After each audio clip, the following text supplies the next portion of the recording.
The sea conditions were actually reasonable. The wave heights were only sort of like 2 meters, nothing untoward. But the only thing there has been all day has been a haze and a smog.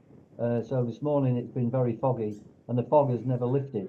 So I would imagine that at that time when the accident took place, that there would have been fog. But having said that, all these vessels now have a thing called AIS, and that they have positioning, and they've got every bit of kit that's known to man about how to navigate, and radars and everything. So it's a very unusual and tragic accident. There's no doubt about it.